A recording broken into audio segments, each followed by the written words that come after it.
Lecture पे provide कर सकूँ बाद में।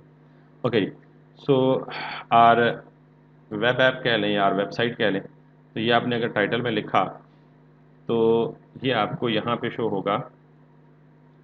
अब मैं इसको जाके ब्राउज़र पे ओपन करके अगर देखूँ तो ये आपको यहाँ पे टॉप पे टाइटल शो हो रहा है आर वेबसाइट। एनीवे, सो ये दूसरा तरीका है। पहला तरीका मैंने कहा कि आप सिंपली इंडिविजुअल टैग को लिख के टैब की प्रेस करेंगे तो एक टैग कंप्लीट होगा। दूसरा तरीका मैंने आपको बताया कि आप सिंपली डॉक लिखते हैं, DOC डॉक, और टैब की प्रेस करते हैं तो ये डॉक्यूमेंट ऑटो कंप्लीट हो जाएगा। इसका जो तीसरा तरीका है वो है कि आप यहाँ सिंपली HTML:5 लिखें, तो उस सूरत में भी आपके पास ये डॉक्यूमेंट जो है, डॉक्यूमेंट का बेसिक स्ट्रक्चर जो है वो क्रिएट हो जाएगा, या बेसिक HTML का या वेब पेज का लेआउट जो है वो क्रिएट हो जाएगा। और इसमें भी आप देखें टॉप पे इसने एक मजीद एडिशनल डॉक टाइप दे दी है HTML5 में, ये एज एन एडिशनल टैग जो है वो टॉप पे अपीयर होता है। तो ये कुछ हमारे पास तरीके हैं, शॉर्टकट्स हैं, जिनके ज़रिए हम बेसिक डॉक्यूमेंट का लेआउट जो है वो क्रिएट कर लेते हैं। So I will go with this one जो मैंने आपको अभी बताया, HTML5, और इसके साथ में आप हमेशा अपने वेब पेज का जो बेसिक लेआउट है वो क्रिएट किया करूँगा। उसके बाद हम आ जाते हैं बॉडी में, और हमने पहले HTML5 के बड़े क्विकली टैग्स को पढ़ना है कि कितने टैग्स अवेलेबल हैं।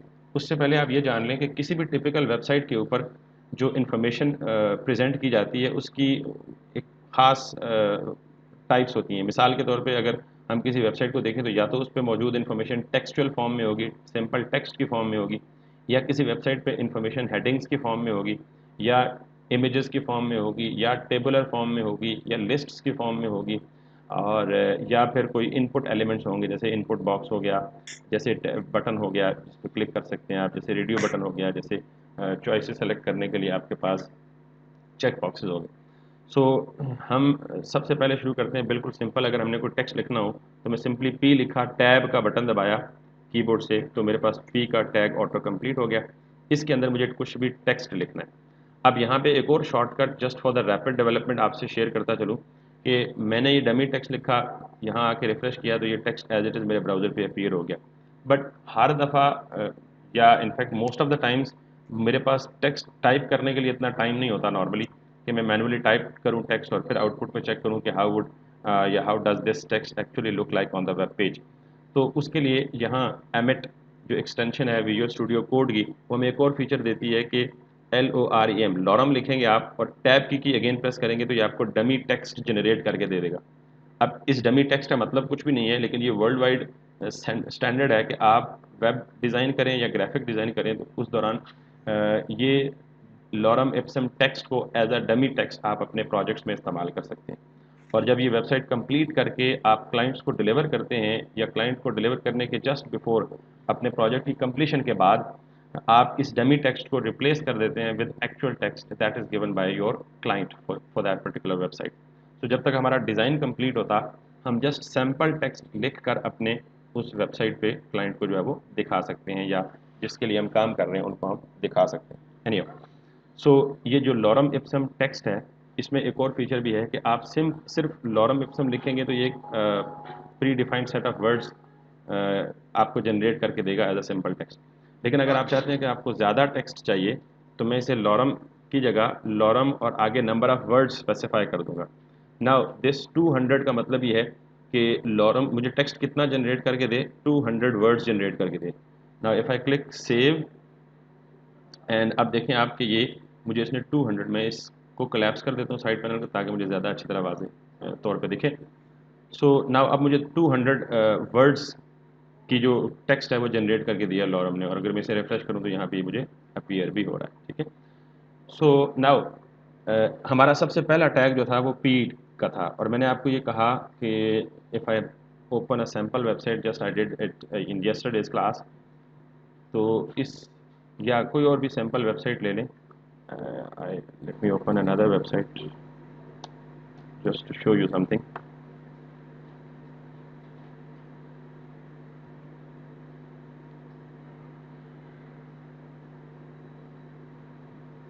Okay, so in the meanwhile ये अच्छा, ये लेट्स सपोज हमारी ऑफिशियल वेबसाइट है, तो अब इस पर आप देखें कि जो इन्फॉर्मेशन प्रेजेंट हो रही है या तो वो इमेज की फॉर्म में प्रेजेंट हो रही है, दिस इज़ एन इमेज, या वो सिंपल नॉर्मल टेक्स्ट पैराग्राफ की फॉर्म में शो हो रही है, this is a simple paragraph, या वो हेडिंग की फॉर्म में शो हो रही है, this is also an heading.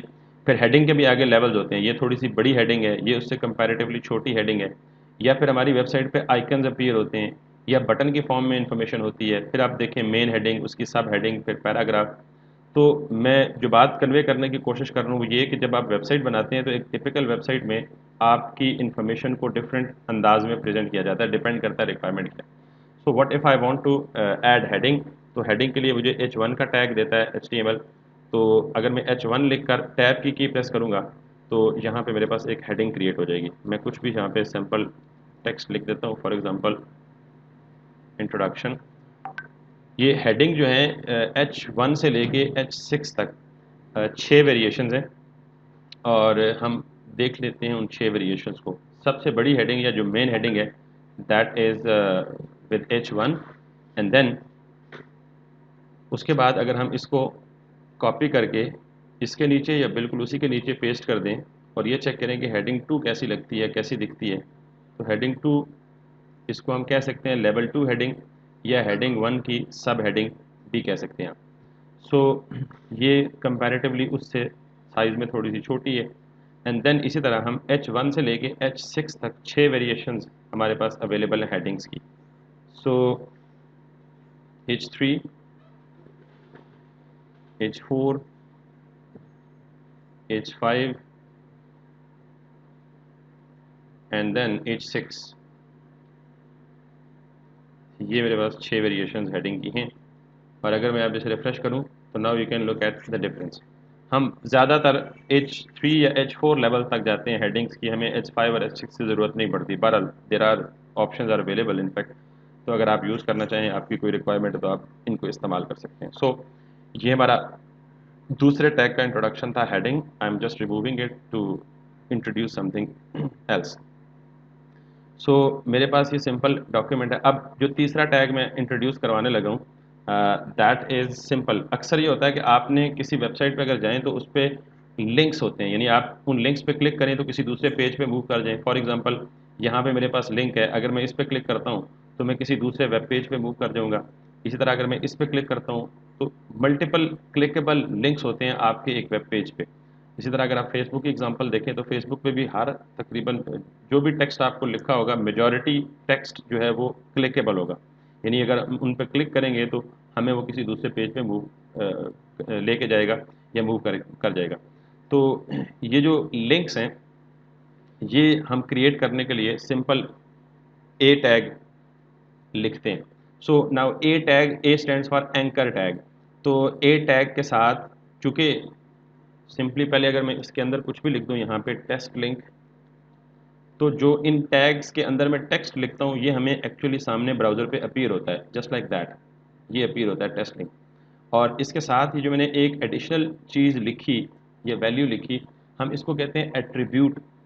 जब भी आप किसी भी ओपनिंग टैग के साथ स्पेस के साथ कुछ भी लिखते हैं, चाहे वो href लिखें, इसे href stands for hyper reference, और यहाँ हाइपर रेफरेंस में हम पाथ देते हैं उस इमेज का, उस पेज का, उस डॉक्यूमेंट का या उस वेबसाइट का जिसको हम ओपन करना चाहते हैं on click of this test link button. यानी अगर हम ये चाहते हैं कि मैं इस पर क्लिक करूँ तो गूगल की वेबसाइट खुल जाए या फेसबुक की वेबसाइट खुल जाए, तो आप सिंपली ये फेसबुक का लिंक कॉपी करें और इसके हाइपर रेफरेंस में यहाँ पे पेस्ट कर दें। तो अब आई होप सो कि अगर मैं इसे क्लिक करूँगा it should move to the Facebook page. Got it? So इस तरह हम अपने किसी भी वेब पेज पे लिंक्स क्रिएट कर सकते हैं यूजिंग एंकर टैग। तो यहाँ HREF में आप सिंपली कोई इमेज का पाथ भी दे सकते हैं, उस केस में क्लिक पे वो इमेज खुलेगा। आप सिंपली किसी दूसरी वेबसाइट का लिंक दे सकते हैं, and so on so fourth. किसी डॉक्यूमेंट का, यानी word document, power point document, उनका लिंक देना चाहें तो तब भी आप पूरा पाथ दे सकते हैं। और अगर आप फॉर द टाइम बिंग, जो कि मैं एक्सपेरिमेंट के लिए आपको सिर्फ टैग्स का इंट्रोडक्शन दे रहा हूँ, तो अगर आप इसे ब्लैंक छोड़ना चाहें तो आप सिर्फ हैश दे दें, तो ये ब्लैंक लिंक होगा, यानी इसके क्लिक पे आप कोई एक्शन भी परफॉर्म नहीं होगा, पेज कहीं भी मूव नहीं करेगा। एक चीज़ आपने नोट की होगी कि जब मैंने इंट्रोडक्शन, हेडिंग और पैराग्राफ डाला तो उस पर किसी किस्म का स्टाइल नहीं था, लेकिन जब मैंने एंकर का टेक्स्ट यानी एंकर का टैग डाला तो उसने खुद ब खुद इसको अंडरलाइन भी कर दिया और खुद ब खुद इसका कलर जो है ये ब्लू भी कर दिया। तो ये बात अभी मेंशन कर रहा हूँ, आगे जाके इसकी मज़ीद डिटेल से एक्सप्लेनेशन दूंगा कि कुछ एलिमेंट्स जब हम क्रिएट करते हैं तो उन पे ब्राउज़र हमारा वेब ब्राउज़र जिसमें हम वेबसाइट ओपन करके देखते हैं वो ऑटोमेटिक कुछ स्टाइल्स इम्प्लिसिटली अप्लाई कर देता है। उन स्टाइल्स को हम कहते हैं ये ब्राउज़र प्रीसेट्स हैं, ठीक है, ये बिल्ट इन स्टाइल्स कह लें। तो ये बेसिकली इसके नीचे अंडरलाइन आ जाना या इसका कलर ब्लू हो जाना, दिस में आल्सो बी कॉल्ड एज कि ये ब्राउज़र प्रीसेट्स हैं, यानी पहले से ब्राउज़र ने स्टाइल्स डिफाइन किए हुए कुछ, तो कुछ एलिमेंट्स पे वो खुद ब खुद स्टाइल्स दे देता है। So these are called browser presets anyhow. So इसी तरह अगर हम यहाँ पे मल्टीपल एंकर टैग्स भी क्रिएट करें तो दिस इज़ टेस्ट लिंक, मैं कह दूँ 1, this is test link 2, this is test link 3, तो ये मल्टीपल टेक्स्ट लिंक्स जो हैं ये आ जाएंगे यहाँ पे, test link 1, test link 2, test link 3। यहाँ पे भी एक और क्यूरियोसिटी के लिए आपके जहन में सवाल छोड़े जा रहा हूँ, अगर मैं यहाँ H1 दोबारा लिखता हूँ विद किसी भी टेक्स्ट के साथ सब हेडिंग, तो इंटरेस्टिंगली ये वाली हेडिंग ये इंट्रोडक्शन के सामने इतनी जगह होने के बावजूद उसके सामने अपीयर नहीं हुई, जबकि जब मैंने ये लिखा एंकर टैग तो ये भी तो उसी तरह कर रहा हूँ कि हेडिंग के 2 टैग्स इकट्ठे लिखे, यहाँ पे एंकर टैग के 3 टैग्स इकट्ठे लिखे, ये एक दूसरे के आमने सामने आ रहे हैं, they don't have any issue, लेकिन ये एक दूसरे के आमने सामने अपीयर नहीं हो रहे। So this is the question that I am leaving to you. In fact इसको मैं एक्सप्लेन करूंगा, लेकिन जस्ट क्यूरियोसिटी के लिए चीज़ ध्यान में रखनी है कि क्या रीज़न है कि यहाँ इतनी जगह होने के बावजूद ये हेडिंग उसके सामने अपीयर नहीं हो रही और यहाँ लिंक्स साइड बाई साइड आ रहे हैं। एनीवे, या किसी को आइडिया है पहले से तो वो मुझे प्लीज़ शेयर कर सकता है, what's the reason?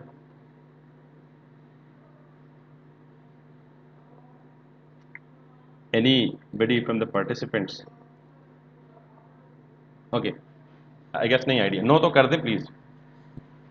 I want we should have interactive session, interactive से मुराद के जिसमें आप भी थोड़ी बहुत अपनी पार्टिसिपेशन करें और मैं भी कुछ बोलूँ तो ज़्यादा इंटरेस्टिंग होगा, ताकि मुझे भी साथ साथ फीडबैक मिलता रहेगा what is your level and how is your learning experience. Okay, ठीक है। सो अब एंकर टैग, इसमें मैं यहाँ पे इनके हाइपर रेफरेंसेस में जो भी एड्रेसेस दूंगा, मिसाल के तौर पे 3 डिफरेंट वेबसाइट के एड्रेसेस दे दूँ तो उनके क्लिक पे मैं उन डिफरेंट वेबसाइट्स पे मूव कर जाऊँगा। सो ये था हमारा तीसरा टैग जो कि हमने एंकर टैग पढ़ा। इसके बाद बिलफर्ज हम यहाँ पे कोई और इन्फॉर्मेशन प्रेजेंट करना चाहते हैं in the form of list. So list क्या होती है, आपने माइक्रोसॉफ्ट वर्ड में काम किया होगा बहुत ज़्यादा। So let me show you what actually the list is, then हम उसे HTML में बनाएंगे तो ज़्यादा बेहतर तौर पे समझ आ जाएगा। सो मिसाल के तौर पे मेरे पास यहाँ कोई लिस्ट ऑफ टेक्स्ट है, यहाँ पे भी मैं डमी टेक्स्ट जनरेट कर लेता हूँ और मैं इस डमी टेक्स्ट को सेलेक्ट करके, या हम शॉर्ट कर लेते हैं थोड़ा सा टेक्स्ट को just to keep it simple, इसको यूँ कर लें, इसको यूँ कर लें और इसको यूँ कर लें। अब अगर मैं,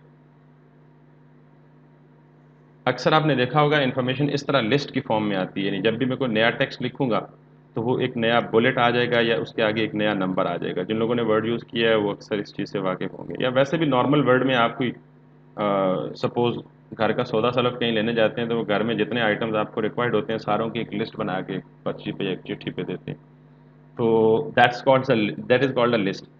अब ये लिस्ट 2 तरह की होती है, ये एक लिस्ट है, इस लिस्ट में 1, 2, 3, 4, 5, 6, 7, 8 आइटम्स हैं। अब मैं एक और तरह की लिस्ट बनाने जा रहा हूँ, इस लिस्ट को, ये भी एक सेकंड लिस्ट है, लेकिन इस लिस्ट में यहाँ instead of having only dots in front of it as a bullets, इस लिस्ट में आ रहा है जी 1, 2, 3, है ये भी लिस्ट, है ये भी लिस्ट, फर्क सिर्फ ये है कि ये ऑर्डर्ड लिस्ट है। ऑर्डर्ड का मतलब इसका हमें ऑर्डर पता लग रहा है, पर्टिकुलर ऑर्डर, यानी 1, 2, 3, 4, 5, 6, 7, 8 एंड 9, यानी अगर मैं ये 8 वाला आइटम ऊपर करूंगा तो इसका डेफिनेटली ऑर्डर चेंज हो जाएगा, 8 नंबर ऊपर आ जाएगा, 7 नंबर नीचे आ जाएगा। जबकि ये लिस्ट जो है इसको हम ऑर्डर चेंज भी करें तो हमें कोई फ़र्क नहीं पता लगेगा या आइडिया नहीं होगा या कोई डिफरेंस नहीं पड़ेगा। उसकी वजह यह कि ये अनऑर्डर्ड लिस्ट है। खैर, 2 लिस्टों के आपने नाम याद रखने, और ये बताने का मकसद भी है कि हमारे वेब पेज पे जो इन्फॉर्मेशन प्रेजेंट की जाती है वो लिस्ट्स की फॉर्म में भी कई दफ़ा आप इन्फॉर्मेशन को देखते हैं। जैसे मैं अगर फेसबुक मेरी ओपन है, इफ़ आई शो यू, तो ये पूरी लिस्ट है। Instead of having only black dots, इन्होंने यहाँ पे क्या प्लेस कर दिया है, पिक्चर्स, यूजर्स की पिक्चर्स को प्लेस कर दिया। ये भी एक लिस्ट है, ठीक है, ये भी instead of having only dots उन्होंने पिक्चर शो कर दी है। तो अब HTML में हम लिस्ट बना सकते हैं, और लिस्ट की टाइप्स दो तरह की हैं बेसिक, एक ऑर्डर्ड लिस्ट और एक अनऑर्डर्ड लिस्ट। HTML की एक बहुत अच्छी बात यह है कि ये बिल्कुल यूज़र फ्रेंडली है, आप इनके टैग्स के नेम्स को एक दफ़ा सुनेंगे आपको ज़ुबानी याद हो जाएंगे। अब टू मेक अनऑर्डर्ड लिस्ट, ये जो पहले वाली लिस्ट है अनऑर्डर्ड लिस्ट, क्यों? क्योंकि इसके शुरू में नंबर नहीं। तो मुझे क्या करना है, सिंपली यहाँ पे UL का टैग है, UL लिख के टैब की कीबोर्ड से प्रेस करेंगे तो ये आपको UL अनऑर्डर्ड लिस्ट क्रिएट कर देगा। नाउ ये पूरी को मैं लिस्ट कह रहा हूँ, इस लिस्ट के अंदर फर्दर अगर हम डाउन जाएं तो ये एक लिस्ट का आइटम है, ये लिस्ट का दूसरा आइटम है, ये तीसरा आइटम है, ये चौथा आइटम है। तो लिस्ट आइटम के लिए टैग क्या है, LI, UL for unordered list, और अनऑर्डर्ड लिस्ट के अंदर लिस्ट आइटम है, यानी लिस्ट आइटम टैग का नाम है। तो मैं जो बात कन्वे करने की कोशिश कर रहा हूँ, या जिस भी चीज़ में ज़्यादा फोकस या एग्जैजरेट कर रहा हूँ, वो ये कि ये इतनी रियल लाइफ लैंग्वेज के या इंग्लिश लैंग्वेज के करीब है कि आप खुद ही सेंस कर सकते हैं बहुत सारे टैग्स के नेम को। तो ये मुश्किल नहीं होगी आपको ज़ुबानी याद करने में। एनीहाउ, सो यहाँ पे मैं कुछ lorem Epson for example 4 words का टेक्स्ट लिख दिया लिस्ट आइटम में, और फिर मैंने यहाँ पे इसे पेस्ट कर दिया again and again and again and again, something like that. तो अब ये जितने भी लिस्ट आइटम्स मैंने रखे, they must always be enclosed with in this UL tag. अब अगर मैं इस पेज को जाकर रिफ्रेश करूँगा तो मेरे पास ये अनऑर्डर्ड लिस्ट जो है वो एक बन के आ गई है। ठीक है, आप टेक्स्ट चेंज करेंगे तो जो टेक्स्ट लिखेंगे वही यहाँ पे अपीयर हो जाएगा। So this was unordered list. में एक हेडिंग क्रिएट कर देता हूँ उसके ऊपर ताकि हमें पता लगता रहे। सो H2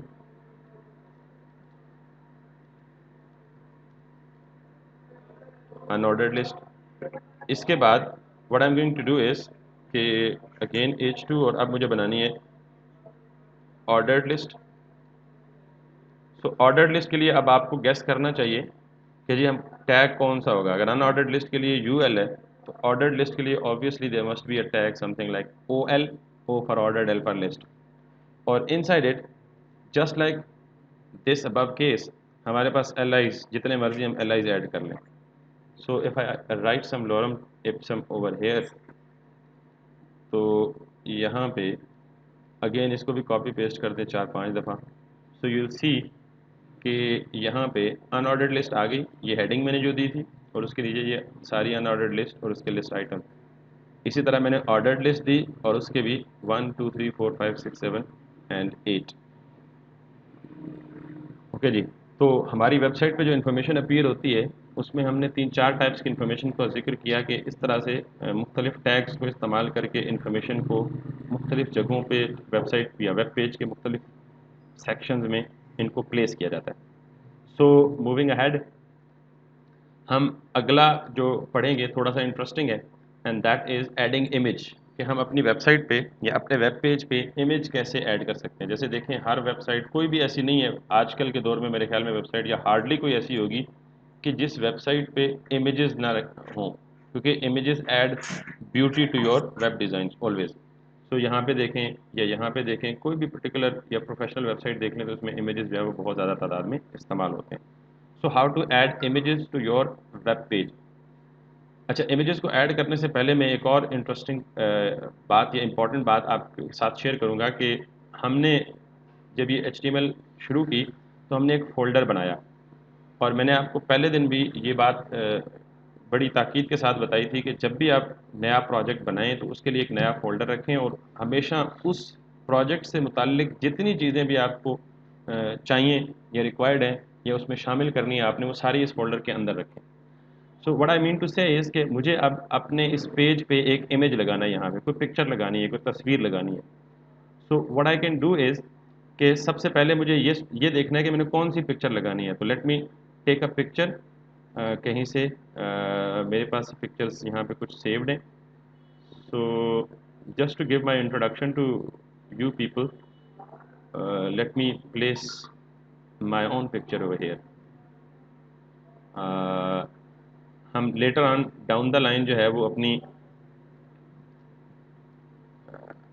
शेयरिंग भी करेंगे, स्क्रीन शेयरिंग भी करेंगे और अपना कैम भी शेयर करेंगे, just to have more interactivity in our session. But for now, मैंने सिंपली एक पिक्चर यहाँ पे पेस्ट कर दी। Got it. इसको रीनेम करके अपनी मर्जी का नाम दे दें, नाम भी दे दो, कोई इशू नहीं है। सो माय पिक के नाम से। ओके। सो सबसे पहली चीज़ ये है कि ऐसा नहीं है कि हम पिक्चर अगर हमारे इस मेन फोल्डर से बाहर हो तो हम उसे लगा नहीं सकते वेब में, बिल्कुल लगा सकते हैं।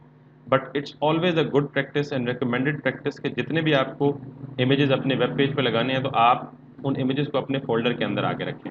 ठीक है, इससे आपको बहुत ज़्यादा आसानी होगी। ओके, अब मैं यहाँ वापस आता हूँ अपने कोड में, और यहाँ पे मुझे एक टैग यूज़ करना है IMG।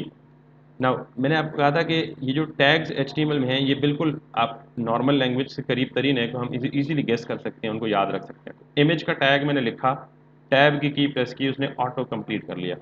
नाउ एक चीज़ मैं बता चुका हूँ कि आप किसी भी टैग के साथ, स्पेस के साथ जो कुछ भी लिखेंगे उसे हम कहेंगे एट्रीब्यूट, उस टैग का एट्रीब्यूट। तो now what is attribute basically, अगर इसको हम मैं टेक्निकली डिफाइन करूँ एक वर्ड में, तो एट्रीब्यूट या एक लाइन में डिफाइन करूँ तो attribute basically tells an additional information या adds some additional information about the tag. तो ये एंकर एक टैग है, हाइपर रेफरेंस एक एडिशनल इन्फॉर्मेशन है जो इस टैग को रिक्वायर्ड है। बिल्कुल इसी तरह जब मैंने इमेज का टैग लिखा तो इमेज टैग था, और इमेज टैग ने साथ में इसके दो एट्रीब्यूट्स हैं, एक SRC is short for source. Source का मतलब इमेज ने कहाँ से आना है, यानी मुझे इमेज वेब पेज पे डिस्प्ले करना है, वो इमेज कहाँ पड़ा हुआ है, कहाँ से मैंने उसका लिंक यहाँ डालना है। तो अभी जो मैंने इमेज अपने फोल्डर में रखा है यहाँ पे जस्ट mypic.png, तो मैं उसको यहाँ पे उसका पाथ दूंगा। ठीक, उसके बाद ऑल्ट है। ऑल्ट का मतलब ये है कि अगर किसी वजह से मेरी पिक्चर यहाँ शो ना हो, कोई नेटवर्क का इशू हो, क्योंकि ज़ाहिर है जब बाद में हम वेबसाइट लाइव करते हैं तो समटाइम ऐसा इशू हो सकता है, या पिक्चर डिले के साथ आए, या कोई भी इशू हो सकता है कि पिक्चर शो ना हो, तो फिर हम ऑल्टरनेट टेक्स्ट देते हैं यहाँ पे। ठीक है, सो ऑल्टरनेट टेक्स्ट, अगर पिक्चर ना मिले मेरे वेब पेज को तो ये इस टेक्स्ट को शो करे। ठीक है, ये एक पर्पज़ है। दूसरा पर्पज़ SEO पर्पजेज़ के लिए भी लोग ऑल्टरनेट टैग यूज़ करते हैं, but since we are beginner तो मैं अभी SEO में नहीं जाता क्या है SEO। ठीक है, this is alternate text simply.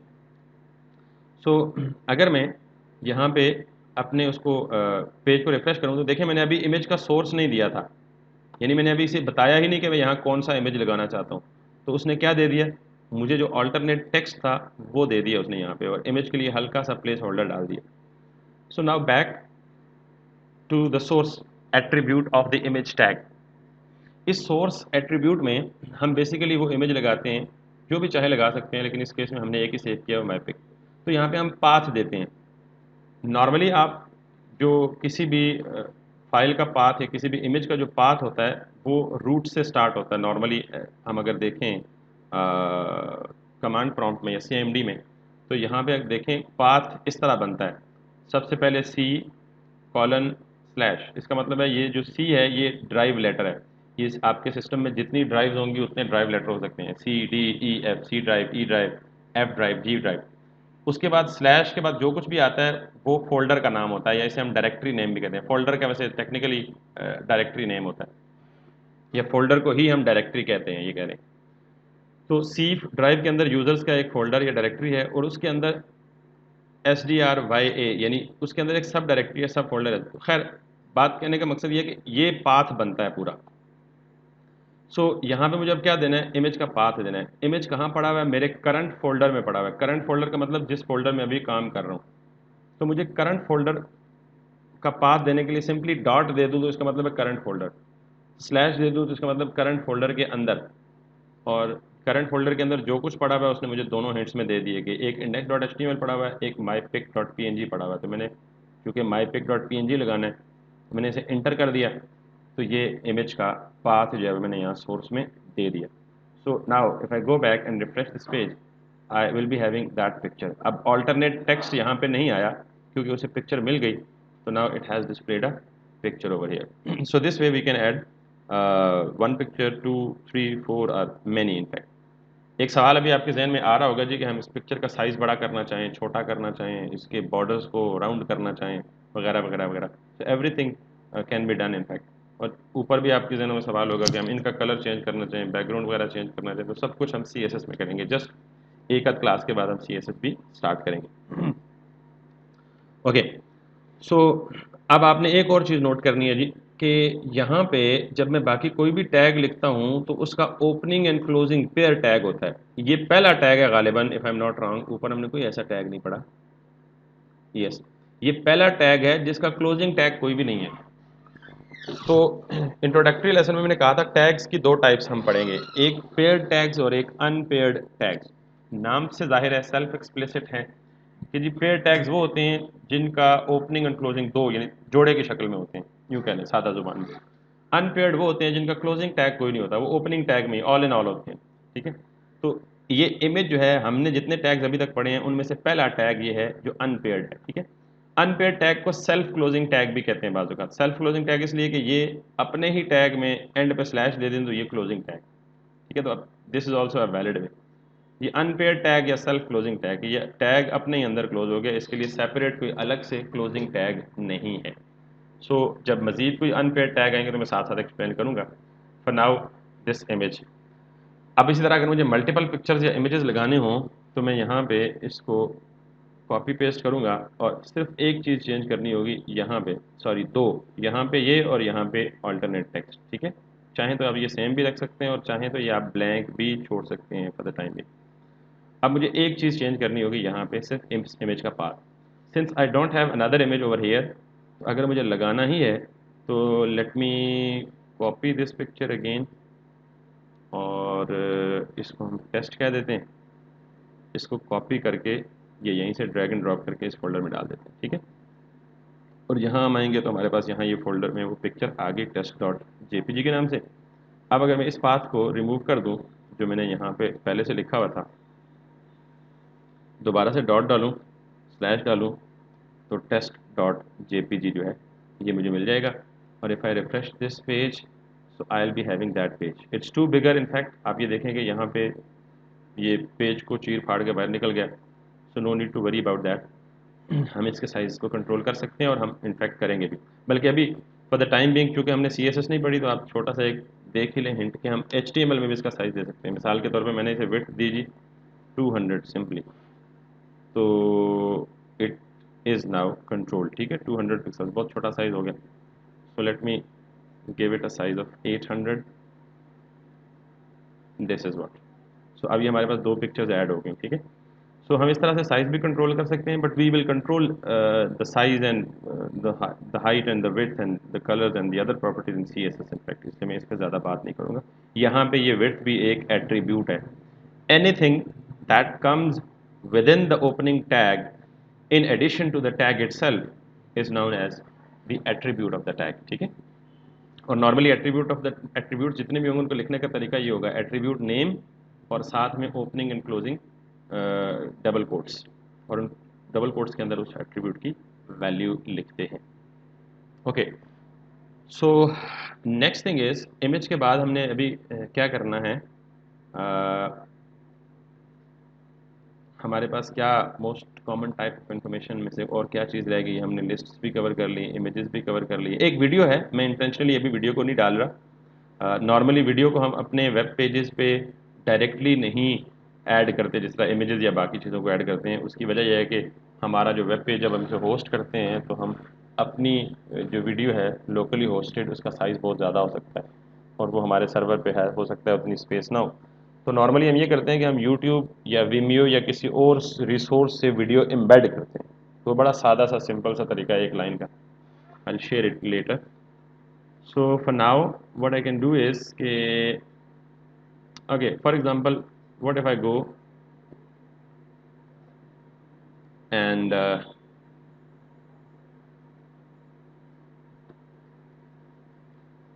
I think my internet speed is very slow today, this normally doesn't happen. Anyway, जब तक ये ओपन होता, अक्सर आपने देखा होगा, हो गया बल्कि, अक्सर आपने देखा होगा कि बहुत सारी वेबसाइट्स पे इस तरह के एलिमेंट्स होते हैं जो यूज़र से इनपुट कैप्चर करते हैं। तो इनको हम इनपुट एलिमेंट्स कहते हैं, क्यों कि ये यूज़र से कोई भी किसी भी किस्म का इनपुट लेने के लिए इस्तेमाल होते हैं। यूज़र इनके साथ इंटरेक्ट कर सकता है और अपनी मर्ज़ी की इन्फॉर्मेशन इंटर कर सकता है, फिर वो बटन पे क्लिक करके इस इन्फॉर्मेशन को सेंड भी कर सकता है जहाँ भी वो सेंड करना चाहे। तो इन जितने भी एलिमेंट्स यूज़र से इनपुट कैप्चर करने के लिए इस्तेमाल होते हैं उन्हें हम इनपुट एलिमेंट्स कहते हैं। Same is the user, same is the Facebook. अगर मैं यहाँ पे आपने अक्सर स्टेटस लिखे होंगे, तो ये जो अ, हमारा स्टेटस है, ये एक इनपुट बॉक्स में हमसे इनपुट ले रहा है, तो ये भी एक इनपुट बॉक्स ही है, ठीक है। उसके बाद ये बटन है, यहाँ पे अगर मैं कुछ भी लिखूँ और पोस्ट करूँगा तो दिस वुड बी पोस्टेड। खैर, तो इनको हम कहते हैं इनपुट एलिमेंट्स। तो HTML में कितनी तरह के इनपुट्स या इनपुट एलिमेंट्स होते हैं। Now let's create some of them to demonstrate clearly, ठीक है। तो अभी ये इमेज काफ़ी बड़ा हो गया, तो थोड़ा सा ऑड लग रहा है, तो मैं इसको रिमूव कर देता हूँ। You have in fact understood how can we add the images. और इसके साथ अब मुझे यहाँ पे ऐड करने हैं जी। सो सबसे पहले मुझे कोई भी बटन बनाना है। लेट्स सपोज ये बटन है, ठीक है, या फिर ये देख लें ये बटन है, या फिर ये देख लें ये बटन है। तो बटन नॉर्मली क्लिकेबल होता है, यानी मैं इस पर क्लिक करूंगा तो ये कोई एक्शन परफॉर्म करेगा, ठीक है। जैसे ये देखें फॉर्म वैलिडेशन है, तो बटन हम कैसे बनाते हैं। खैर, बटन या और भी किसी भी किस्म का इनपुट बनाना हो तो आप सिंपली लिखते हैं INPUT, thanks to again Emmet. ये वाली एक्सटेंशन है जिसकी मैं बात कर रहा हूँ, EMMET। तो अगर मैं टैब की प्रेस करूंगा तो ये ऑटो कंप्लीट कर लेगा अगेन। तो ये इनपुट टैग है, और ये जो टाइप है ये इसका एट्रीब्यूट है। अगर इनपुट और टाइप में मैं टेक्स्ट लिखूंगा तो मेरे पास एक आउटपुट में यहाँ पे एक टेक्स्ट बॉक्स आ जाएगा like this. So now I can capture the user input in the text box. दो ये करेगा कुछ भी नहीं है अभी, क्योंकि हम स्टैटिक बिल्कुल काम कर रहे हैं, बट इनफैक्ट हम ये एलिमेंट क्रिएट करने में कामयाब हो गए हैं, और it's a very simple one. All you need to do is just to write an input, और उसकी जो टाइप है वो टेक्स्ट कर दें। एक बात आपने नोट की होगी, this is the second tag जितने हमने अब तक पढ़े हैं उनमें से, कि ये अनपेयर्ड है ये भी, यानी इसको भी क्लोजिंग टैग की ज़रूरत नहीं है, तो आप इसको भी यहाँ पे स्लैश डाल के सेल्फ क्लोजिंग टैग कर सकते हैं, ठीक है। सो इमेज भी अनपेयर्ड है और इनपुट भी अनपेयर्ड टैग है। ओके, अगेन आपने अक्सर देखा होगा कि इनके शुरू में कोई लेबल भी लिखा होता है, जैसे ये लिखा हुआ है full name, email address, your message, तो ये लेबल्स कहलाते हैं। बिल्कुल इसी तरह अगर आप फेसबुक पे जाएं तो टेक्स्ट बॉक्स, या इनफैक्ट मैं अगर इसे लॉग आउट कर लूँ तो इसका जो फॉर्म होगा उसमें भी प्लेस होल्डर्स, सॉरी, लेबल्स होते हैं। प्लेस होल्डर क्या होता है वो भी बता दो। तो ये जो इससे पहले इन्फॉर्मेशन लिखी है, this is called your label, this is also called label. बाजू का तो होता है कि टेक्स्ट बॉक्स के अंदर लिखा होता है, कोई इन्फॉर्मेशन लिखी होती है like this one. So this is called place holder, not label, ठीक है। सो लेबल और प्लेस होल्डर में क्या फ़र्क है, will talk about it, but right now मैं इस पे आता हूँ। और अगर मुझे लेबल चाहिए तो मैं जस्ट इससे पहले यहाँ पे एक और टैग है मेरे पास, LABEL, लेबल। फॉर को फिलहाल छोड़ दें, और इस लेबल में मैं कुछ भी लिख देता हूँ। For example enter your name, या enter your password, whatever. तो this is that, enter your name, ये लेबल आ गया, और उसके आगे कोई भी यूज़र इनपुट, यही।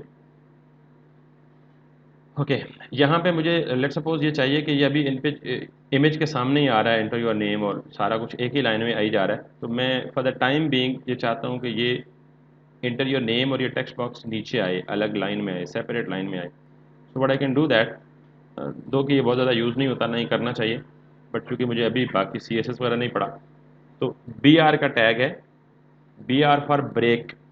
HTML में BR टैग इस्तेमाल होता है ब्रेक के लिए। तो यहाँ से ये इमेज के फ़ौरन बाद मैंने BR का टैग इस्तेमाल किया, तो ये यहाँ से इसको ब्रेक कर देगा। लेट्स सी, ये नीचे ले आया इनको, ठीक है। इसी तरह ये BR भी जो है बेसिकली अनपेयर्ड टैग है, तो मैं इसको 2-3 दफ़ा करूँगा तो वो उतनी दफ़ा लाइन ब्रेक कर देगा। This is what, okay, now it looks good. अब मुझे यहाँ पे एक इनपुट जो टेक्स्ट है, मैंने इसको यहाँ कॉपी किया और नीचे पेस्ट किया। अगर मैं पासवर्ड करूँगा तो नाउ ये मुझे एक और टेक्स्ट बॉक्स क्रिएट करके देगा, बट दिस टाइम मैंने सिर्फ टाइप चेंज की पासवर्ड। तो अब यहाँ मैं जो कुछ भी लिखूँगा, इट, ये जितने भी कैरेक्टर्स लिखूँगा जो भी, वो हाइड कर देगा। सो ये टाइप पासवर्ड का इम्प्लिसिट या डिफ़ॉल्ट बिहेवियर है। मैंने यहाँ पे इनपुट टाइप टेक्स्ट किया तो मेरे पास ये आ गया पासवर्ड, सॉरी टेक्स्ट किया तो मेरे पास ये आ गया। जिसमें मैं टेक्स्ट लिखूँ तो ये नॉर्मल आएगा सब कुछ, और अगर मैं पासवर्ड लिखूँ, टाइप पासवर्ड कर दिया, तो दैट केस मेरे पास ये हिडन कैरेक्टर्स आ जाएंगे।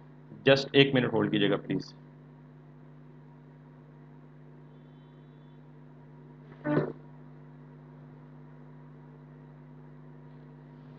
ओके जी।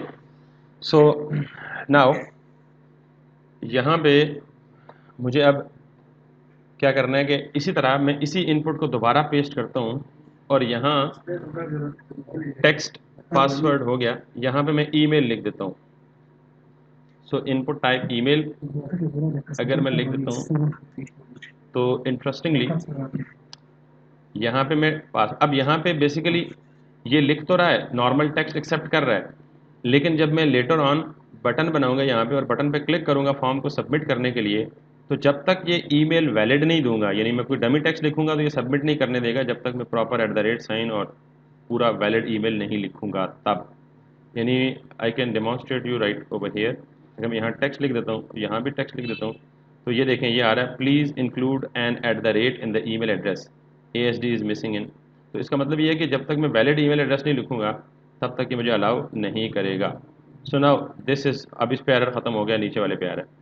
तो ये जो इसकी जो इनपुट टाइप है वो बेसिकली क्या बनी हुई है, ईमेल बनी हुई है। तो ईमेल का ये फंक्शन है बेसिकली जो मैंने इनपुट टाइप ईमेल दी है। ओके, मैं सारों को लाइन ब्रेक कर देता हूँ ताकि आपको अलग अलग लाइन में ज़रा ज़्यादा बेहतर समझ आए। So I have copied these two BRs और sorry not cut, rather copy this this this. फिर मैं इस लेबल को यहाँ से कॉपी कर लेता हूँ, ये टेक्स्ट था, उसके बाद दूसरा लेबल है inter your password,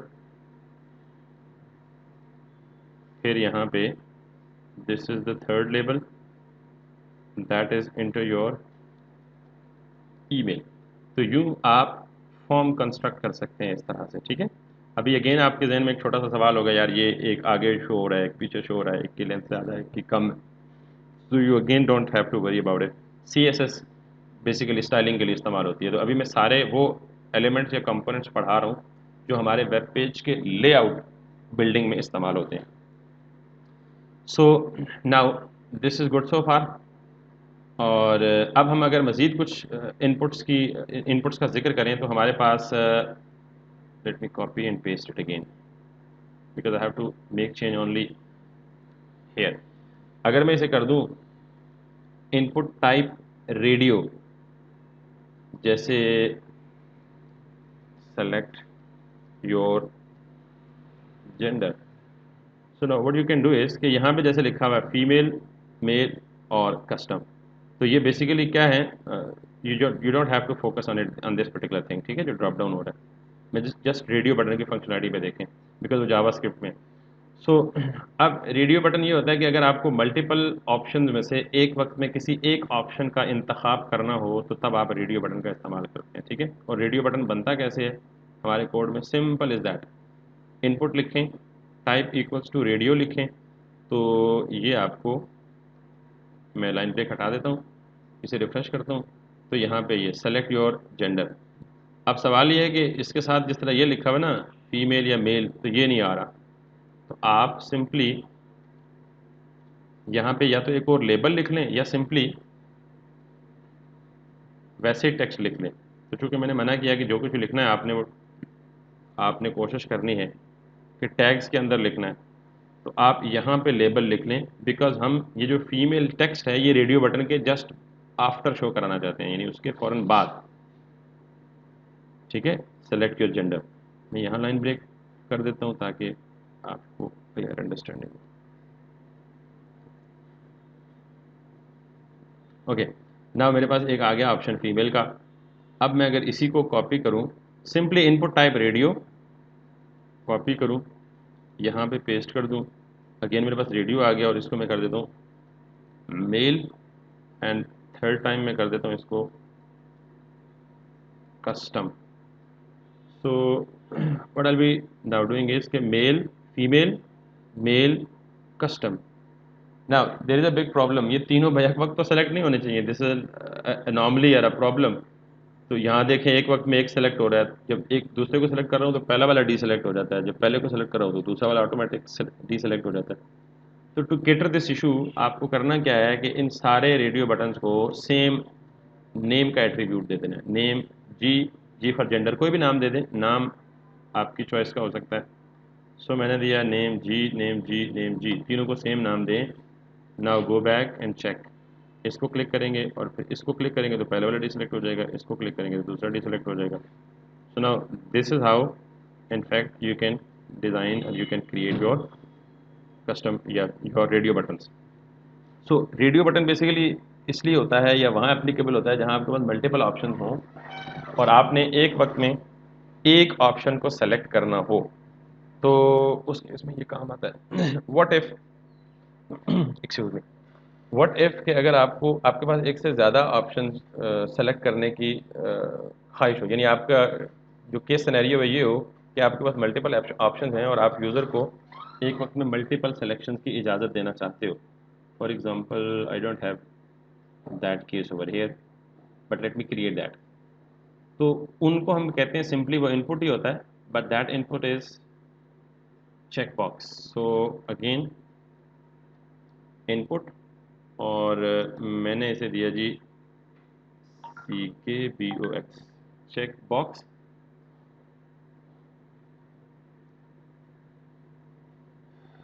okay, so एक मिनट होल्ड कीजिएगा जी प्लीज़।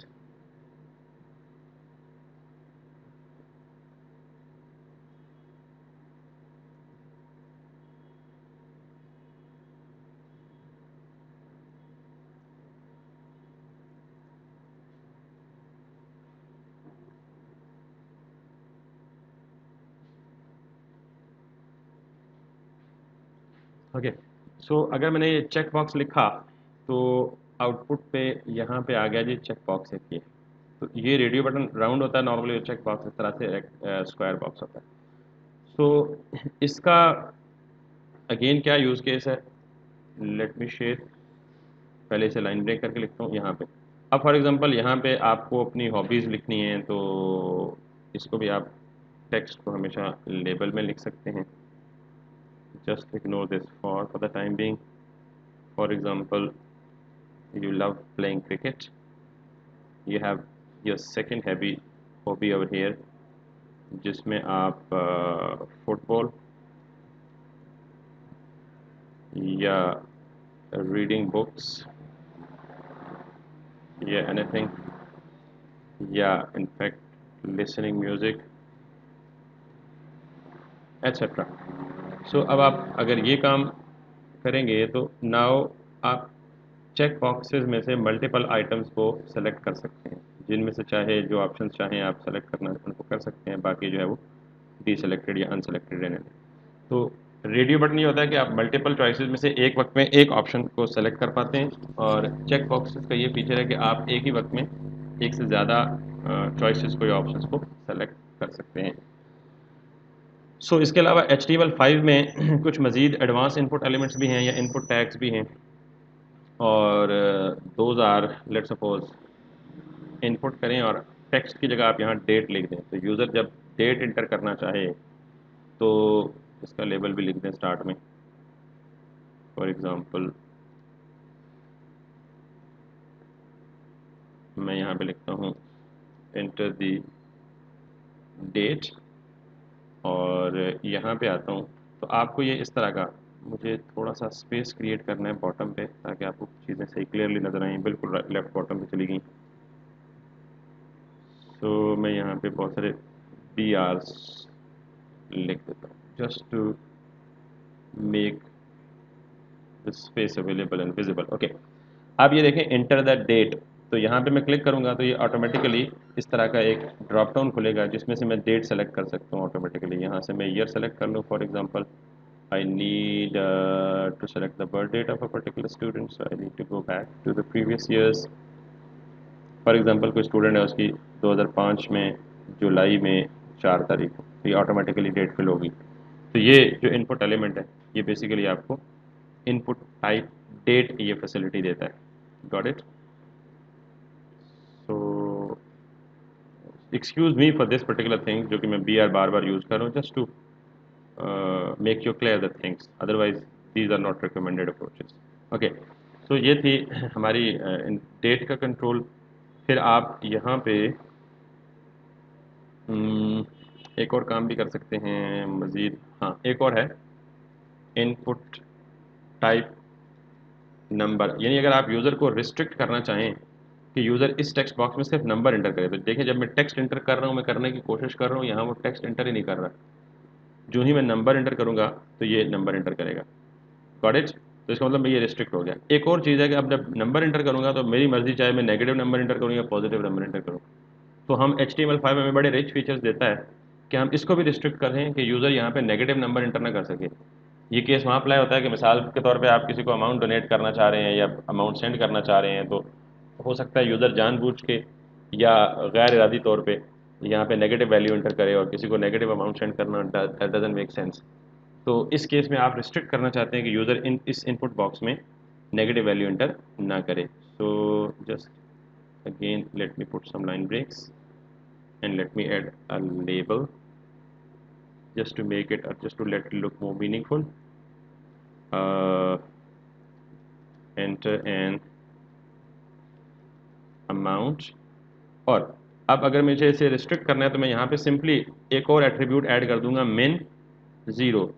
min 0 का मतलब ये है कि मिनिमम वैल्यू जो यूज़र इसमें एंटर कर सकता है वो 0 है। अब मैं पॉजिटिव वैल्यू जितनी मर्जी एंटर कर सकता हूँ, बट अगर मैं नेगेटिव वैल्यू को एंटर करूँगा माइनस के साथ तो it should not allow me. अभी अलाउ कर रहा है, ओके ये अलाउ कर रहा है, लेकिन अगेन इसका वही फीचर है कि जब सबमिट का बटन होगा फॉर्म के एंड पे, तो जब मैं उसे सबमिट करूंगा तो ये मुझे उस टाइम पे आई गेस एरर देगा। जैसे ये नीचे हिंट दे भी रहा है, अगर आप देखें मैंने इस पर हॉवर किया तो टूल टिप दे रहा है value must be greater than or equal to 0। तो जब मैं सबमिट करूंगा तो यहाँ मुझे एरर देगा जस्ट लाइक दैट, ईमेल के केस में जो उसने मुझे किए थे कि जब नॉर्मली मैं ईमेल लिखता हूँ तो कोई इशू से नहीं आता, जब मैं सबमिट करता हूँ तो ये मुझे ये एरर देता है कि प्लीज़ इंक्लूड दिस। इसी तरह मैं यहाँ पे मैक्स, यानी अगर मैं चाहता हूँ कि कोई नंबर, कोई स्टूडेंट का कोई पोर्टल डिज़ाइन कर रहा हूँ तो वहाँ मैं चाहता हूँ कि स्टूडेंट के जो ऑब्टेन्ड मार्क्स हैं वो 0 से कम नहीं होने चाहिए, 100 से ग्रेटर नहीं इंटर करने की इजाज़त होनी चाहिए। तो यहाँ पे आप ये भी लिख सकते हैं कि मैक्स इक्वल्स टू 100।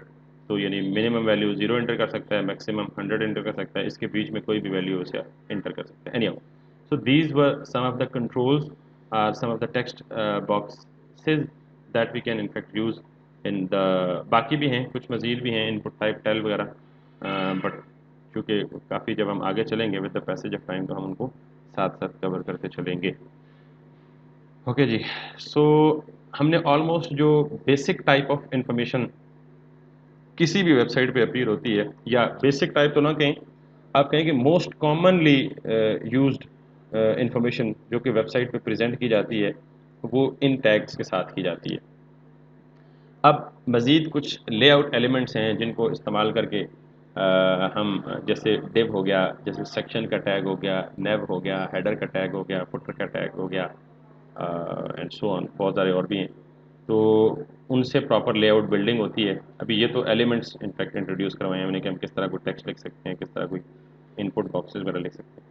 तो अब तक यहाँ तक किसी का सवाल है, किसी को कन्फ्यूजन या प्रॉब्लम है तो you are welcome to ask.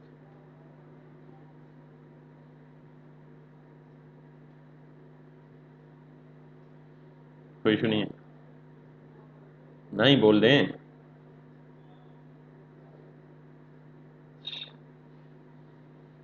चलिए, वैसे बोलने पे कोई पाबंदी नहीं है इस क्लास में, हम बड़ा फ्रेंडली इन्वायरमेंट में पढ़ते पढ़ाते हैं जिससे स्टूडेंट जो है वो ज़्यादा सीखते हैं। इतना सीरियस हो के बंदा इतना अच्छा नहीं सीख पाता जितना थोड़ा सा रिलैक्स एनवायरनमेंट में कोई आपकी शेयरिंग हो, कोई फीडबैक हो about the teaching methodology, about the way I am presenting the things और एक्सप्लेनिंग द थिंग्स। ज़्यादा स्पीड से जा रहा हूँ, ज़्यादा स्लो जा रहा हूँ, अच्छा जा रहा हूँ, व्हाट इज़ योर फीडबैक?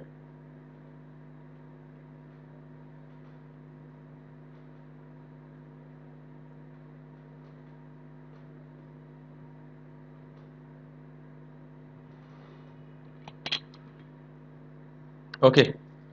सो हमारी क्लास मैंने 6 बजे से लेके 7:30 तक का ड्यूरेशन मेंशन किया हुआ है, बट चूंकि ये डेमो क्लासेस हैं, हमारी तकरीबन पहली 3 से 4 क्लासेस डेमो होंगी, तो I will restrict it to an hour. और उसमें मज़ीद जब हम प्रॉपरली इसकी रजिस्ट्रेशन के बाद क्लासेस रिज्यूम करेंगे तो होपफुली इंशाल्लाह हम अपना 1 hour and 30 minutes कंप्लीट करेंगे। तो अभी I think this is enough for today session. If you are having any query, any question, तो यू आर वेलकम।